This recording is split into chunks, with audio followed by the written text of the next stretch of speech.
Today we'll continue about supportive periodontal therapy. Last class we discussed about periodontal microsurgery.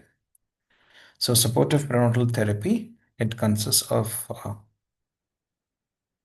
introduction, definitions, goals, rational, objectives and compliance, parts of supportive periodontal therapy, frequency and efficacy, maintenance programs and daily practice, recurrence of periodontal diseases, classification of post-treatment patients, referrals of patients to the periodontist, risk assessment of recurrence of diseases, multifactorial risk diagram, supportive periodontal therapy with adjunct use of antimicrobials or antibiotics, maintenance care of patients with dental implants, prophylaxis versus supportive periodontal therapy, clinical recommendations, conclusion, and references.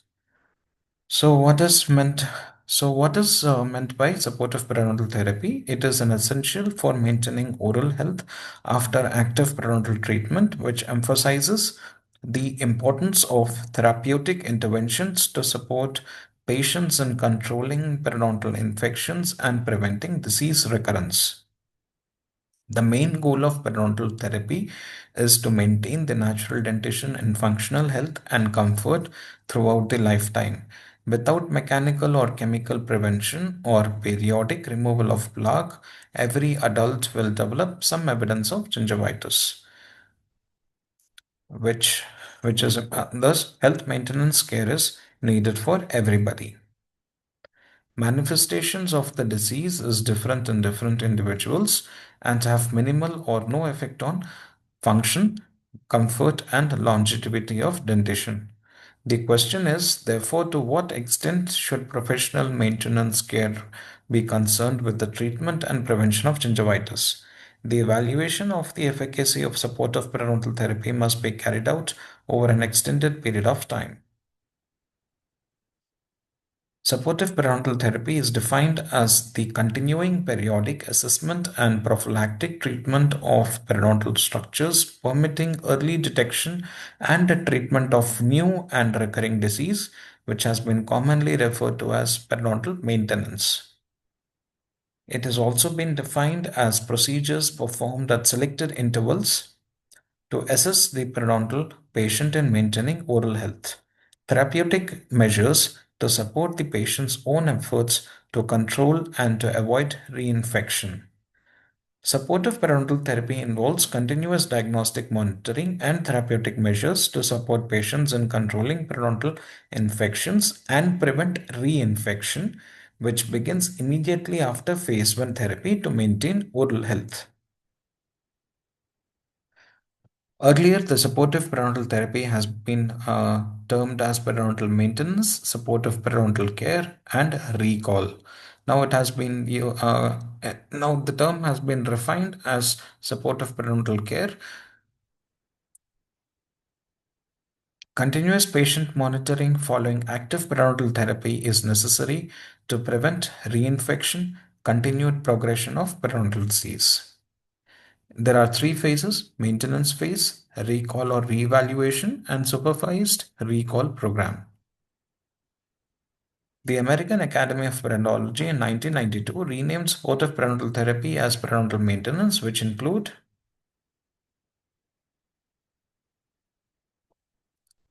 an update of medical and dental histories, radiographic review, periodontal evaluation and risk assessment, examination of extra and intraoral soft tissues, dental examination, supra and subgingival removal of bacterial plaque and calculus, evaluation of patient's oral hygiene performance, retreatment of disease when indicated.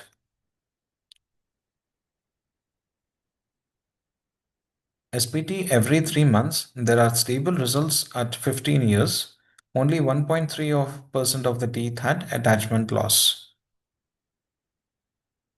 In periodontal therapy, when there is no SPT, obvious signs of recurrent periodontitis, 45% of the patients return to values similar to before treatment, increased probing depth, increased furcation involvement, and increased tooth loss, radiographic bone loss, and increased tooth loss. The main sequence of periodontal therapy is initially the first one, phase 1. After phase 1 which includes scaling and root planing, and after that reevaluation. After reevaluation, it comes the maintenance, which is phase 4. Now in maintenance, if there is increased amount of uh, BOP, which is bleeding on probing, increased amount of clinical attachment level, or increased amount of cation defects, then it will be going to phase 2, which is periodontal surgery. After periodontal surgery, then again it is phase 3, which is restorative. Then again it is phase 4, maintenance. This is the actual sequence of periodontal therapy. The goals of supportive periodontal therapy is to prevent or minimize the recurrence and progression of periodontal disease in patients who have been previously treated for gingivitis, periodontitis, and periimplantitis. To prevent or reduce the incidence of tooth loss by monitoring dentition and any prosthetic replacement of natural teeth. To increase the probability of locating and treating in a timely manner other diseases or conditions found within the oral cavity. The rationales is limitation of mechanical subgingival debridement is recolonization of the pocket, long junctional epithelium, subgingival scaling, which alters the microflora of the periodontal structures. The likely explanation for the recurrence of periodontal disease is incomplete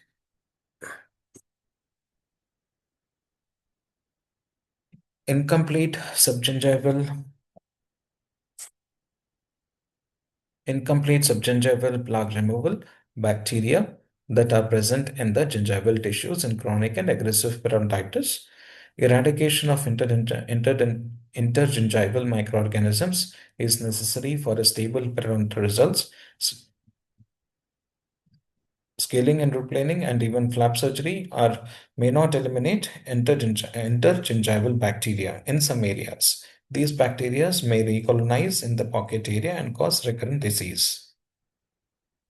Bacteria associated with periodontitis can be transmitted between spouses and other family members. Patients who appear to be successfully treated can become infected or reinfected with potential pathogens. Subgingival scaling alters the microflora of periodontal pockets. There is decrease in the proportion of motile rods for 1 week, a marked elevation in the proportion of coccoid cells for 21 days, and a marked reduction in the proportion of spirochetes for 7 weeks. Intrafamilial transmission of actinomycetum actinobacteria comitans, and there is transmission of P. gingivalis between spouses. The objectives of supportive periodontal therapy, it includes two types. The first one is periodontal and the second one is general. In periodontal, there is preservation of bone support, maintenance of stable clinical attachment loss, reinforcement of proper bone home care, maintenance of a healthy and functional oral environment. General assessment of the general health status, encouragement of patients' oral hygiene efforts, continuation of patient education, establishment of future maintenance regime. What is meant by compliance? Compliance has been defined as the extent to which patient's behavior coincides with medical advice. The compliance consists majority of 49.43%. Why do patients fail to comply? There are various theories which includes self-destructive behaviors, fear of dental treatment, economic factors, health beliefs, stressful events in their lives. Demetru and Demiriel suggested that females are more compliant than men, and Noves and Ojima showed that older patients are more compliant than younger patients. Possible methods of improving compliance are simplify, remind, inform, provide positive reinforcement, ensure the dentist's involvement, identify potential non-compliers. Communication. It is a successful long-term maintenance program based on a good communication. This involves informing the patients of their current periodontal status and any alterations in the treatment of indicated. Consultations with consultations with other healthcare providers who will be providing additional dental care or participating in the supportive periodontal treatment program, and future planning. Parts of SPT, it has been defined by Shalhorn and Snyder in 1981. There are four types: preventive SPT, trial SPT, compromise SPT, and post-treatment maintenance SPT. Preventive maintenance therapy involves periodontally healthy individuals. Trial maintenance therapy involves mild to moderate periodontitis. Compromise maintenance therapy involves medically compromised patients with active therapy not possible. And post-maintenance therapy involves maintenance for prevention of recurrence of disease. Preventive maintenance, it describes the prevents inception of disease in a patient at risk for periodontal or peri-implant pathology. These are patients with systemic diseases that predispose them to inflammatory oral diseases, dexterity problems. Trial maintenance, it describes the patients who are in borderline conditions. Borderline pocket depth or furcation defect, inadequate gingiva around teeth or implants, gingival architectural defects. Compromise maintenance, slow disease progression in a patient who would benefit from corrective treatment but is not a surgical candidate because of health economics, inadequate oral hygiene, or other considerations. Example is moderate chronic periodontitis patient with peri-implantitis who cannot undergo surgical corrective therapy because of current cancer or chemotherapeutic treatment. Post-treatment maintenance prevents recurrence of disease after successful corrective therapy. This type of maintenance is most commonly prescribed. Localized aggressive periodontitis patient, peri-implantitis patient, successfully treated with regenerative surgical therapy. Frequency of SPT. Ramford in 1993 explained that for most patients with gingivitis with no previous attachment loss, supportive periodontal treatment is twice a year. For patient with previous history of periodontitis, 3 months interval, less than 6 months, and various clinical trials suggest 4 times a year. Effectiveness of supportive periodontal therapy.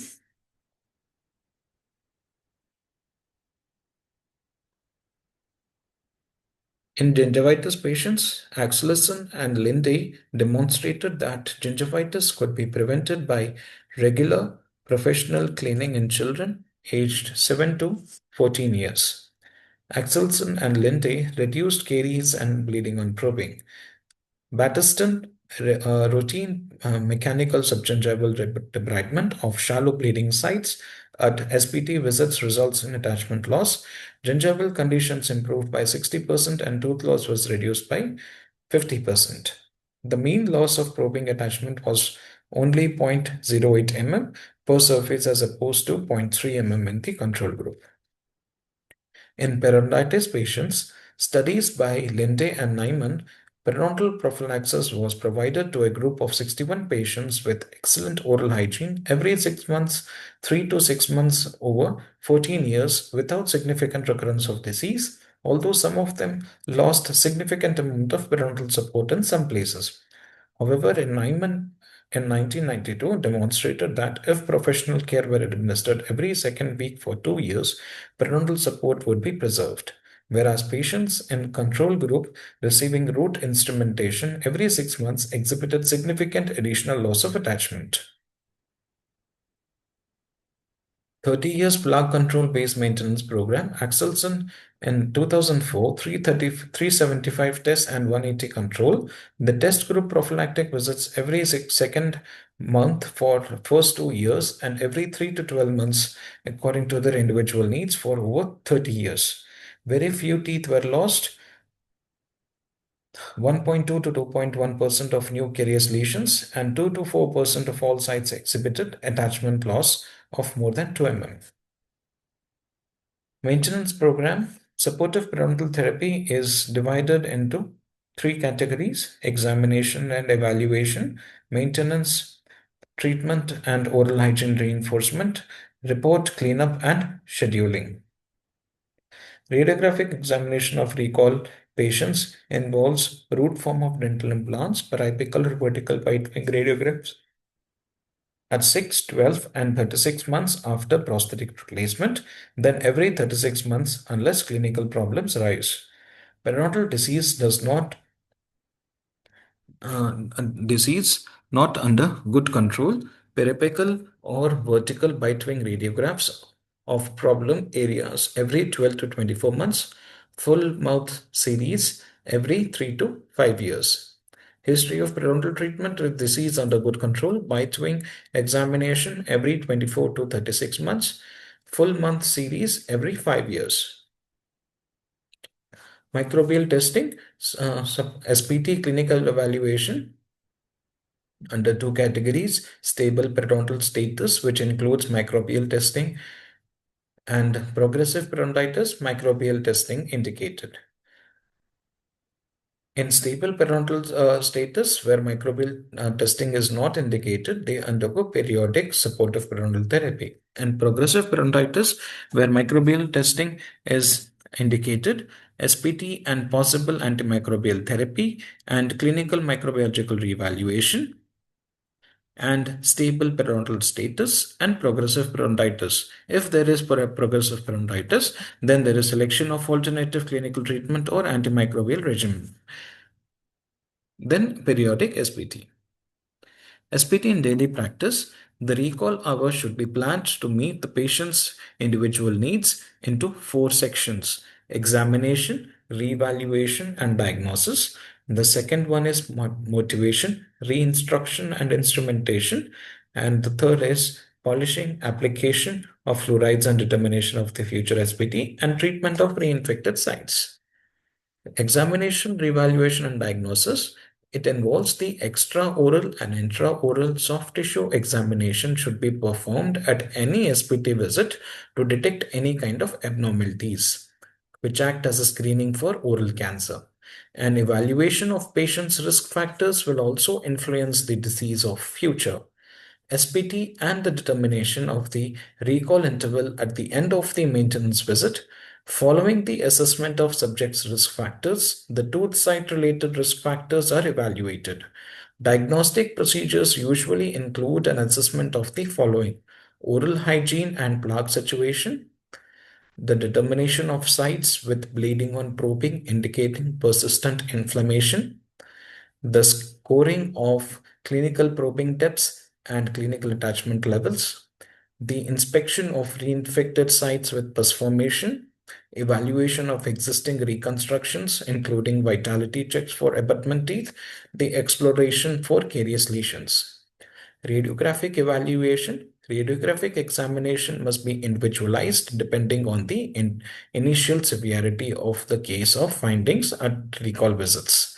These are compared with findings on previous radiographs to check the bone height and look for repair of osseous defects, sign of trauma from occlusion, and periapical pathological changes.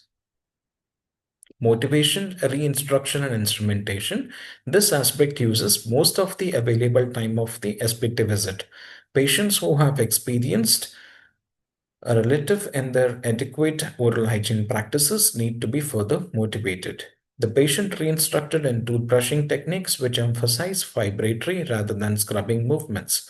Since it is possible to instrument all the tooth sites in the time allocated, only those sites are re-instrumented during SPT visit which exhibits sign of inflammations or active disease progression.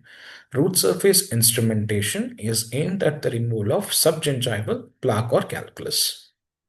Repeated instrumentation of healthy sites will inevitably result in mechanically caused continued loss of attachment.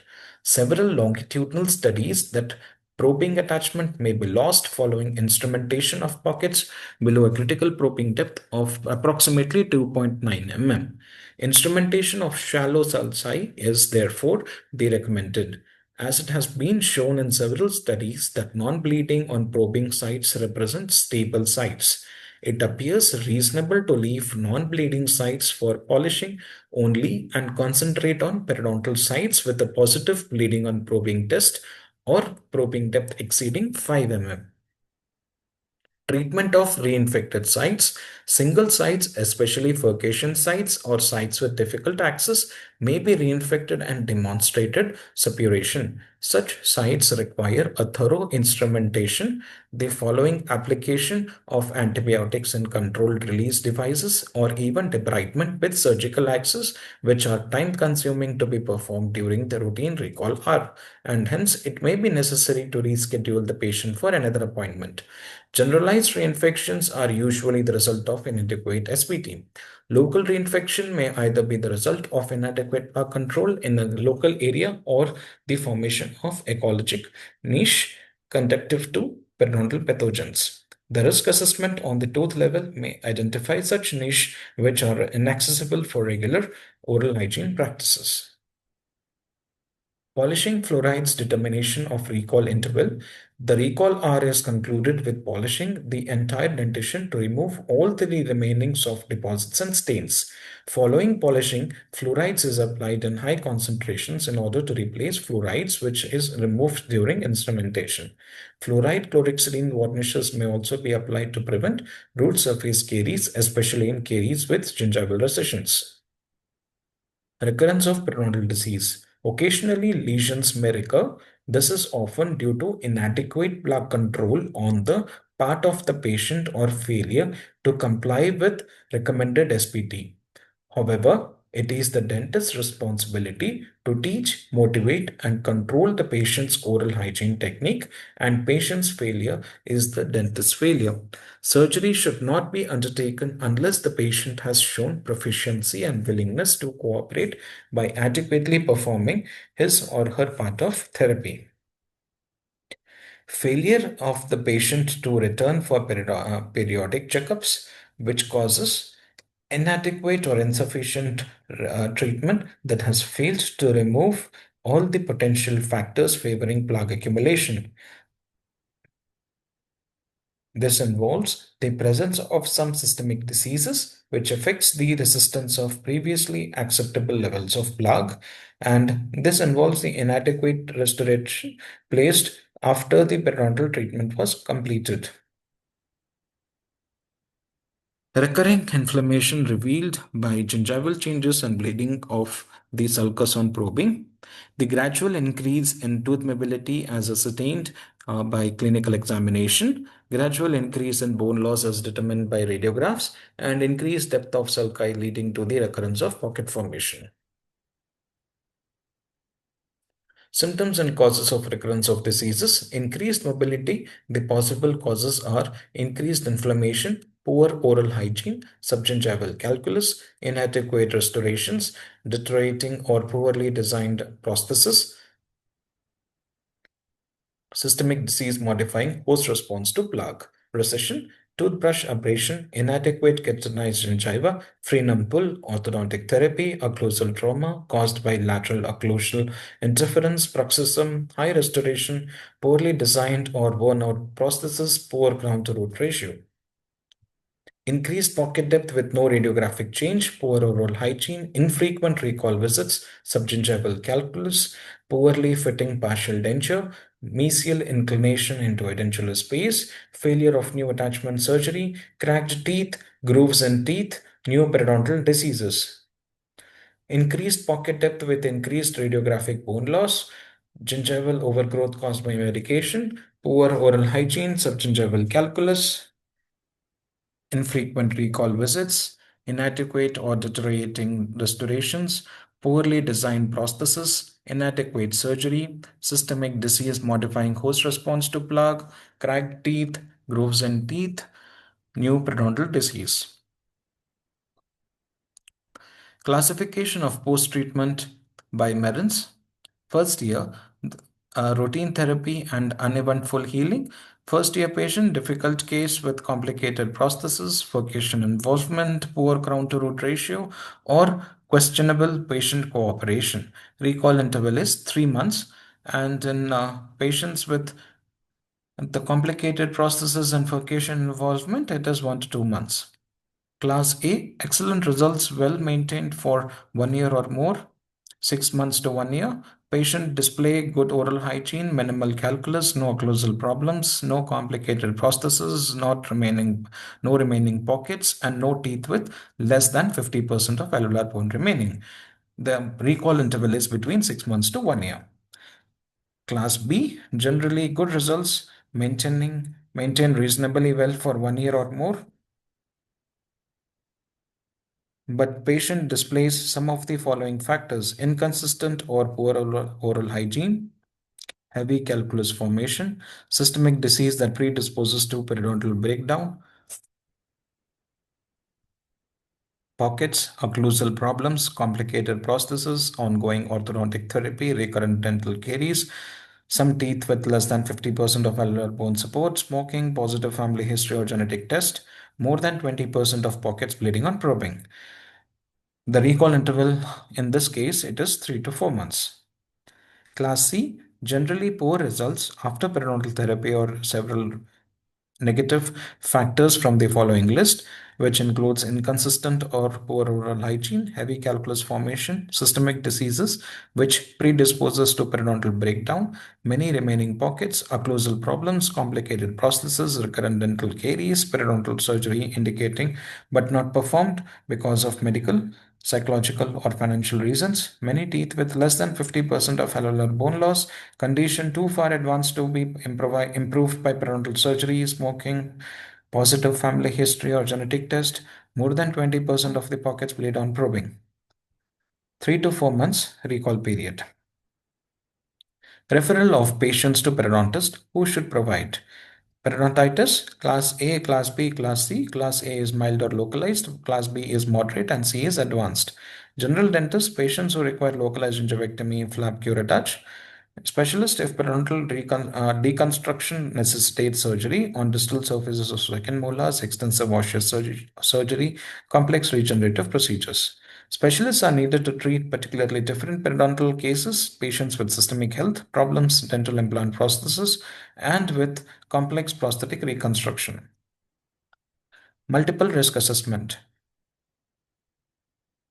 There are three types of risk assessment: subject level, tooth level, and site level. Subject level, subject risk assessment, do the assessment of patients, individual periodontal risk assessment, which is PRA, modified periodontal risk assessment, and University of Ferrara.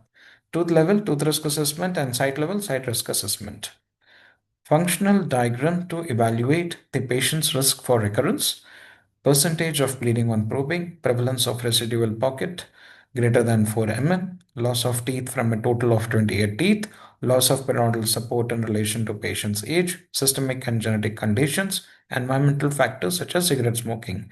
Each vector represents one factor or indicator with an area of relatively low risk, an area of moderate, and an area of high risk diseases. All factors have to be evaluated together, and hence the area of relatively low risk is found within the center circle of the polygon, while the area of high risk is found outside the periphery of the second ring. Percentage of bleeding on probing. Bleeding on probing percentage reflects a summary of patient's ability to perform proper plaque control in the patient's host response to bacterial challenge and the patient's compliance. The scale runs in a quadratic mode with 4, 9, 16, 25, 36, and more than 49% being the divisions on the vector. Individuals with low mean BOP percentages, less than 10% of the surface, are low risk for recurrent diseases. With patients with BOP percentages more than 25 are high risk. Prevalence of residual pockets greater than 4, presence of high frequency of deep residual pockets and deep periodontal pockets during supportive periodontal therapy are high risk. An increased number of residual pockets does not necessarily imply an increased risk for reinfection or disease progression. Depending on the individual supportive therapy provided, even deeper pockets may be stable without further disease progression for years.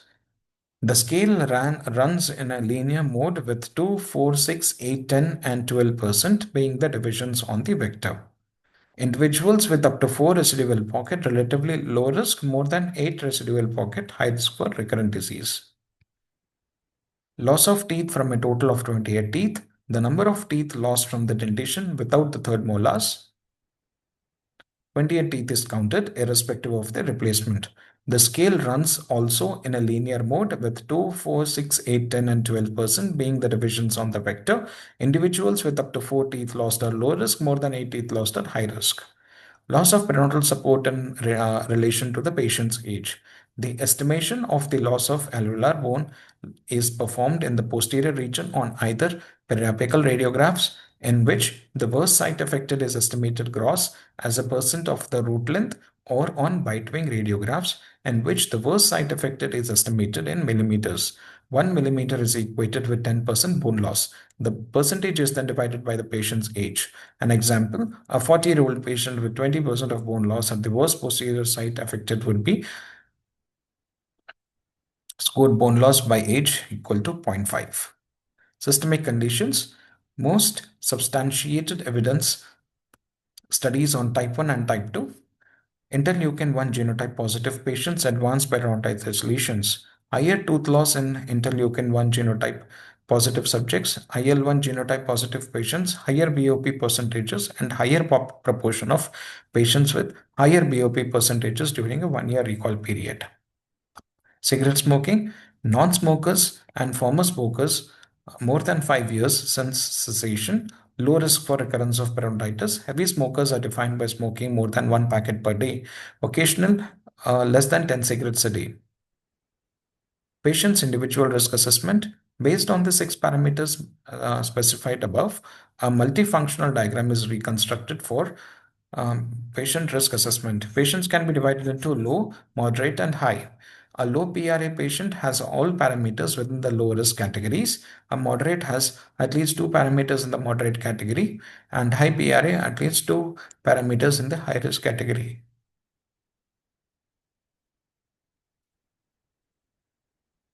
Periodontal risk assessment modified was first prepared by Lang and Toniti. Functional diagram of a low-risk maintenance program is BOP is 15%, 4 residual pockets of more than 5 are diagnosed, 2 teeth had been lost, and the bone factor in relation to the age is 0.25. No systemic factor is known, and the patient is a non-smoker. Moderate PRA patient, functional diagram of a medium risk patient is 9%. 6 residual pockets of 5 mm are diagnosed. 4 teeth had been lost. The bone factor in relation to the age is 0.75. High risk PRA patient, functional diagram of another risk maintenance patient. BOP is close to 50%. More than 12 residual pockets, 5 mm, are diagnosed, but only 2 teeth had been lost. The bone factor in relation to the age is 0.5. No systemic factor is known, and the patient is a non-smoker. Additional periodontal therapy may change this patient's risk into the moderate or even low risk category. Modified PRA, the proposed model, which considers the cumulative periodontal status, risk factors, and risk determinants under 8 parameters with clearly demarcated low, medium, and high risk. Percentage of sites with BOP, number of sites with probing depth more than 5 mm, number of teeth lost, attachment loss, age ratio, diabetic status, smoking, dental status, and other background characteristics. The tooth risk assessment encompasses the estimation of residual periodontal support, evaluation of tooth position, furcation involvement, determination of tooth mobility to evaluate functional stability, presence of iatrogenic factors. Tooth position within the dental arch. A relationship between crowding and increased plaque retention and gingival inflammation has been established. Crowding of teeth does eventually affect the amount of plaque mass formed in dentitions with regular oral hygiene practices, contributing to the development of chronic gingivitis. Furcation involvement, multi-rooted tooth appear to be at risk for tooth loss during the maintenance phase. Periodontal therapy in multi-rooted tooth reveals significant differences between non-molar sites and molar flat surfaces on one hand and molar furcation sites on the other. Iatrogenic factors, overhanging restorations and ill-fitting crown margins, area for plaque retention, abundance of association, studies documenting increased prevalence of periodontal lesions in the presence of iatrogenic factors. Residual periodontia support, teeth with severely reduced but healthy periodontal support function either individually or as abundant for many years without any further loss of attachment. Successfully periodontally retreated teeth maintained over decades and function as abutments in fixed bridgework or as individuals showing units irrespective of amount of periodontal support. By virtue of the already reduced support, should disease progression occur in severely compromised teeth, this may lead to spontaneous tooth exfoliation. When assessing the tooth mobility, it has to be realized that two factors contribute to hypermobility. Widening of periodontal ligament as a result of unidirectional or multidirectional forces to the crown, high and frequent enough to induce resorption of the alveolar bone walls. The height of the periodontal supporting tissues. Periodontally involved teeth decrease in mobility following non-surgical or surgical periodontal pathogens. Following surgical procedures, tooth mobility temporarily increase during healing phase and may resume decreased values later on. Provisional splinting as an adjunct to non-surgical or surgical therapy does not seem to affect the final result of the tooth mobility. Site level risk assessment. The site level risk assessment involves a registration of bleeding on probing, probing depth, loss of attachment, and suppuration. Useful in evaluating periodontal disease activity and determining periodontal stability or ongoing inflammation. Essential for the identification on the sites of instrumented during bleeding on probing. Absence of BOP reliable parameter to indicate periodontal stability if the test procedure for assessing bleeding on probing has been standardized. Errors in probing, dimension of periodontal probe, placement of the probe and obtaining reference point, crudeness of the measurement scale, probing force, gingival tissue conditions. Suppuration, presence of suppuration increase the positive predictive value for disease progression in combination with other clinical parameters. Hence, the following therapy, a suppurative lesion, may provide evidence that the periodontitis is undergoing a period of exacerbation. Other complications during SPT, caries or endodontic complications. Endodontic complications during SPT results in tooth extraction. Periodontal abscesses. Periodontal abscesses appear to occur in approximately 35% of the subjects on SPT.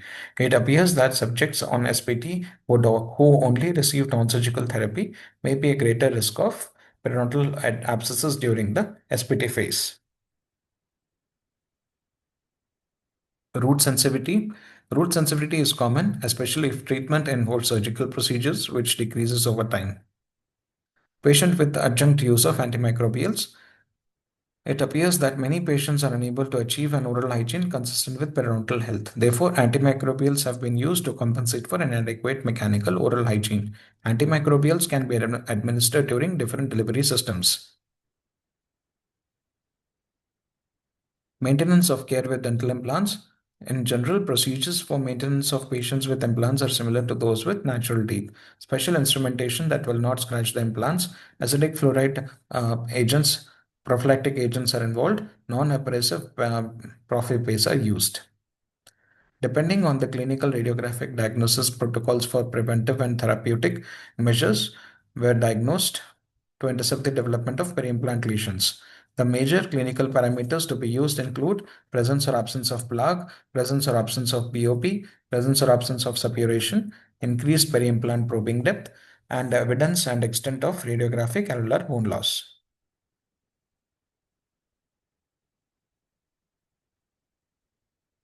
Cumulative intercept of therapy. It is known as cumulative interceptive supportive therapy. It depends on the clinical and eventually radiographic diagnosis, protocols for preventive and therapeutic measures designed to intercept the development of peri-implant lesions. PPD, when it is less than 3 mm, plaque index is less than 1 and BOP is negative. Mechanical debridement, polishing, and scaling, which is component A. When PBD is less than 3, plaque index is more than 1, and BOP is positive. Mechanical debridement, polishing, and scaling, and also combined with antiseptic cleansing, 0.1% chlorhexidine gel twice a day for 3 weeks, which is component B. Probing pocket depth, which is 4 to 5 mm, only antiseptic cleansing of 0.1% chlorhexidine gel 2 times a day for 3 to 4 weeks. When probing pocket depth is more than 5 mm, X-ray is taken. BOP is positive with no cratering. Antiseptic cleansing, mechanical debridement, polishing and scaling. Antiseptic cleansing, 0.1% chlorhexidine gel 2 times daily, and systemic or local antibiotic therapy.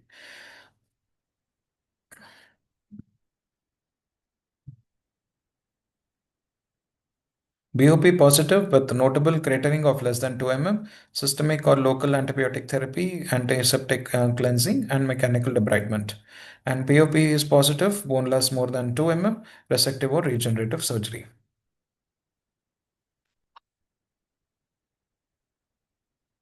The protocol has been modified by Lang et al. In 2004.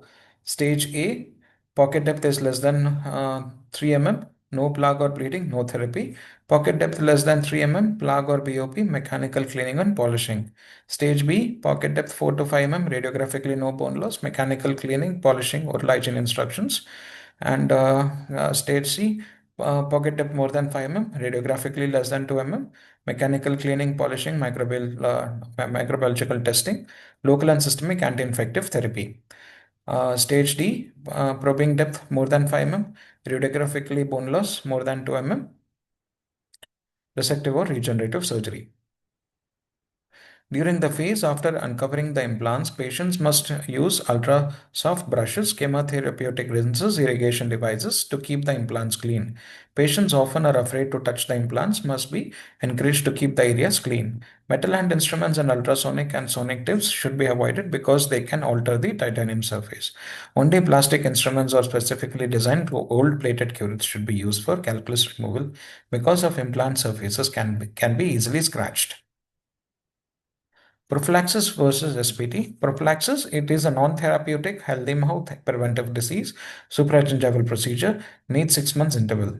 SPT is a therapeutic. Patients who have had active periodontal treatment keep diseases under control, both supragingival and subgingival, and 3 to 4 months of interval.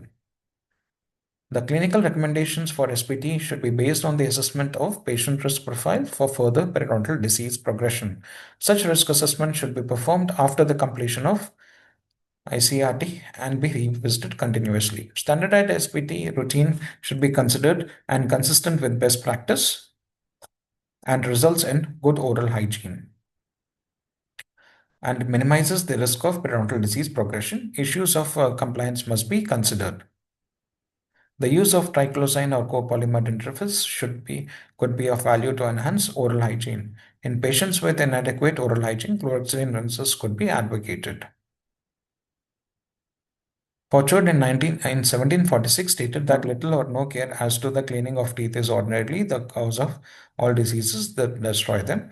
It implies the necessity for both proper and regular personal plaque elimination, at least in patients treated for or susceptible to periodontal diseases. With this, the supportive periodontal therapy has been concluded.